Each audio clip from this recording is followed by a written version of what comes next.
بسم اللہ الرحمن الرحیم۔ معزز خواتین و حضرات، السلام علیکم۔ پرانے وقتوں کی بات ہے کہ کسی علاقے پر ایک بادشاہ کی حکومت تھی۔ یہ بادشاہ انتہائی لالچی اور ظالم قسم کا انسان تھا۔ اس بادشاہ کا ایک سپہ سالار تھا جو بہت ہی طاقتور اور ہوشیار آدمی تھا، اور اس کے ساتھ ساتھ وہ ایک جادوگر بھی تھا۔ اور ان سب باتوں سے بڑھ کر یہ سپہ سالار بادشاہ کا نہایت ہی وفادار تھا۔ بادشاہ نے اپنے اس جادوگر سپہ سالار کی مدد سے ایک زیر زمین غار بھی بنوائی ہوئی تھی، جس میں وہ اپنا خزانہ رکھا کرتا تھا۔ ہیرے موتی، جواہرات، سونا چاندی اور طرح طرح کے نوادرات اور نایاب چیزیں وہ اس غار میں رکھا کرتا تھا۔ اس غار کا دروازہ جادو کے ایک منتر سے بند ہوتا تھا اور اسی منتر سے ہی کھلا کرتا تھا۔ اس بادشاہ نے اپنی رعایا پہ ظلم و ستم کر کر کے اپنا خزانہ اچھی طرح سے بھر لیا تھا، اور اس کے پاس بے تحاشا دولت جمع ہو چکی تھی۔ بادشاہ کے پاس ایک باغ بھی تھا جس میں انتہائی میٹھے اور قیمتی انار لگتے تھے۔ یہ کوئی عام باغ نہیں تھا، بلکہ اس طرح کا باغ پوری ریاست میں کسی اور کے پاس نہیں تھا۔ حکیموں کے مطابق ان اناروں میں کئی طرح کی بیماریوں کی شفا بھی تھی۔ کسی غریب مریض کو اس باغ میں سے اناروں کی ضرورت ہوتی تو وہ بادشاہ اسے مہنگے کر کے انار بیچتا تاکہ کوئی بھی غریب یہ انار خرید نہ سکے، اور کئی بیچارے غریب اپنی بیماری کے ساتھ ہی مر جاتے تھے، لیکن ان کا علاج نہیں ہو پاتا تھا کیونکہ زیادہ تر حکیم انہی اناروں کا رس بطور علاج پینے کے لیے کہتے تھے۔ اس کے علاوہ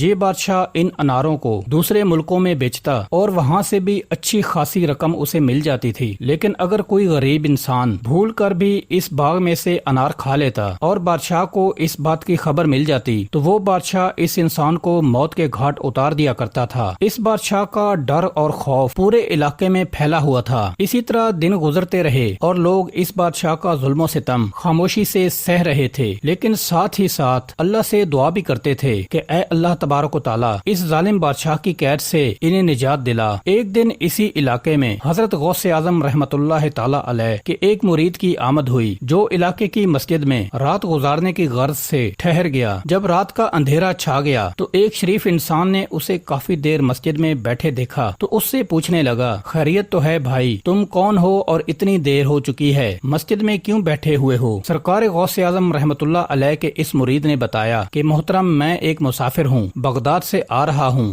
اور آج کی رات میں یہی مسجد میں قیام کروں گا۔ اس شریف انسان نے اس مسافر کو اپنے ساتھ لیا اور اپنے گھر لے گیا، اس کو کھانا کھلایا اور رات رہنے کے لیے جگہ بھی دی۔ کھانا کھانے کے بعد سرکار غوث اعظم رحمت اللہ علیہ کے اس مرید نے اپنے میزبان سے کہا، اے محترم، میں نے سنا ہے کہ آپ کے علاقے کے انار بہت زیادہ مشہور ہیں، کیا آپ مجھے انار کھلا سکتے ہیں؟ میزبان نے کہا، آپ بالکل ٹھیک کہہ رہے ہیں، لیکن وہ انار آپ کو کسی بھی قیمت پر نہیں مل سکتے۔ یہ بات سن کر مسافر حیران رہ گیا کہ آخر ایسا کیا ہے ان اناروں میں، کیوں مجھے کسی بھی قیمت پر نہیں مل سکتے؟ اس مسافر کو پریشان دیکھ کر میزبان نے آخر کار ساری کہانی سنا دی کہ وہ انار ایک بادشاہ کے ہیں جو انتہائی ظالم اور جابر انسان ہے۔ اگر کوئی اس کے باغ میں ایک انار بھی کھا لے تو بادشاہ اسے موت کی سزا دے دیتا ہے۔ سرکار غوث اعظم کے اس مرید نے اپنے میزبان کو تو کچھ بھی نہیں کہا، لیکن دل ہی دل میں ایک فیصلہ کر لیا کہ میں اس بادشاہ سے جا کر ضرور ملوں گا۔ چنانچہ وہ اگلے دن بادشاہ کے پاس گیا اور اس سے کہا، بادشاہ سلامت، میں دوسرے ملک سے آیا ہوں، میں پیشے سے ایک تاجر ہوں، میں نے آپ کے اناروں کی بہت تعریف سنی ہے، اس لیے آپ سے انار خریدنے آیا ہوں، اس کے بدلے میں آپ کو منہ مانگی قیمت دینے کے لیے تیار ہوں۔ چونکہ بادشاہ بہت لالچی طبیعت کا تھا، اس نے جب من چاہی قیمت سنی تو اس مرید کو شاہی مہمان خانے میں ٹھہرا دیا اور اس سے کہا کہ آپ ہمارے شاہی مہمان ہیں، آپ یہاں رہیں، آپ کو جتنے بھی اناروں کی ضرورت ہوگی وہ ہم آپ کو دے دیں گے، لیکن آج ہم ایک ضروری کام کے لیے جا رہے ہیں۔ اس بادشاہ کا معمول تھا کہ جس غار میں اس نے اپنا خزانہ رکھا ہوا تھا یہ روز اپنا خزانہ دیکھنے جاتا تھا، اور ساتھ میں اس کا وہ جادوگر سپہ سالار بھی ہوتا تھا۔ وہ سپہ سالار جادوئی منتر سے غار کا دروازہ کھولتا اور پھر واپس بند کر دیتا۔ یہاں پر کسی اور کی رسائی ممکن نہیں تھی۔ بادشاہ جب خزانے کو دیکھ کر واپس آیا تو اپنے مہمان سے ملا اور کہنے لگا، بتاؤ میاں، تمہیں کتنے اناروں کی ضرورت ہے؟ یہ سن کر سرکار غوث اعظم رحمت اللہ علیہ کے مرید نے کہا، میں کوئی تاجر ہرگز نہیں ہوں، بلکہ میں تو ایک عام سا مسافر ہوں اور غوث پاک رحمت اللہ تعالی علیہ کا مرید ہوں۔ یہاں سے گزر رہا تھا اور میں نے ان لوگوں کے برے حالات دیکھے اور ان پر ظلم و ستم ہوتے ہوئے دیکھا تو میں ان کی مدد کے لیے رک گیا۔ بادشاہ سلامت، میں آپ کو اللہ کی ناراضگی اور اللہ کے غصے سے ڈرا رہا ہوں تاکہ آپ غریب قوم پر ظلم و ستم نہ کریں۔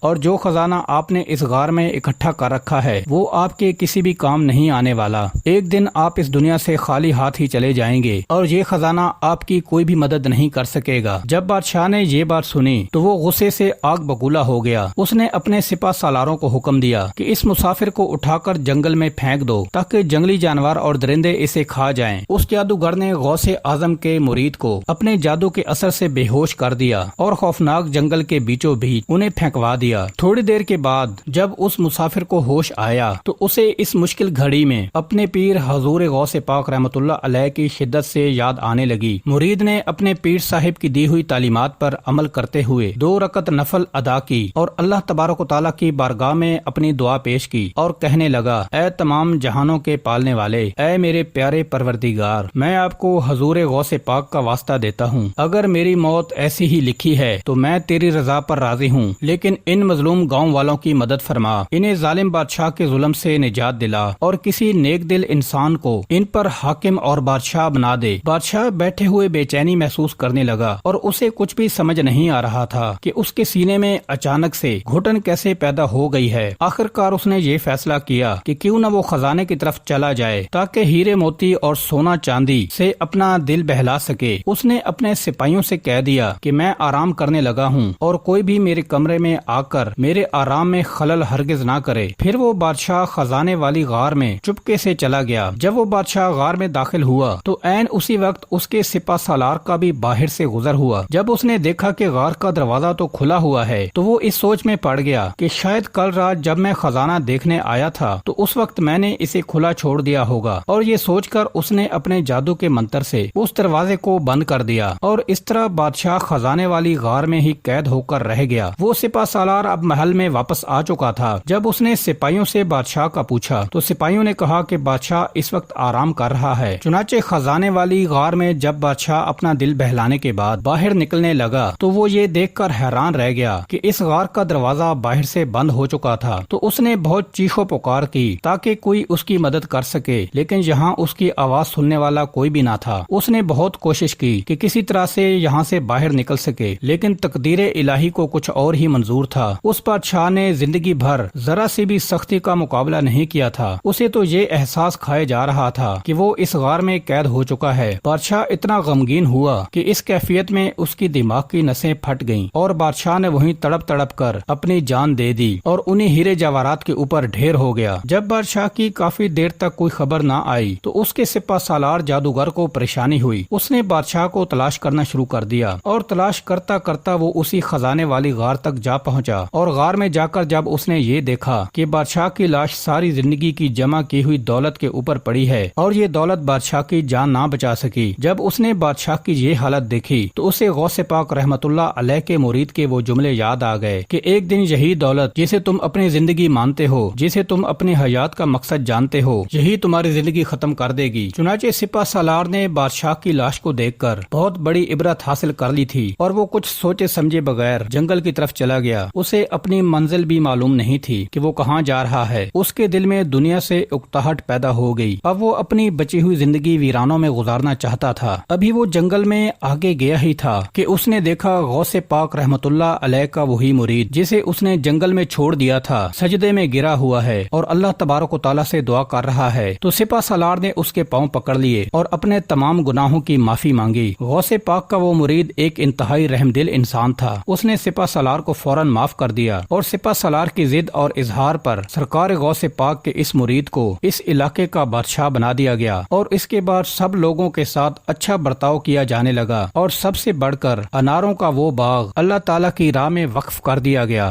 کسی بھی غریب یا ضرورت مند کو اناروں کی ضرورت ہوتی تو وہ بلا جھجک وہاں سے لے لیتا اور سب لوگ ہنسی خوشی رہنے لگے کیونکہ اب وہاں کسی ظالم بادشاہ کی حکومت نہیں تھی. تو میرے پیارے دوستو، امید کرتے ہیں کہ آج کی یہ ویڈیو آپ کو پسند آئی ہوگی. اللہ تعالیٰ ہم سب پر بھی کسی نیک حکمران کی حکومت قائم کرے. آمین ثم آمین.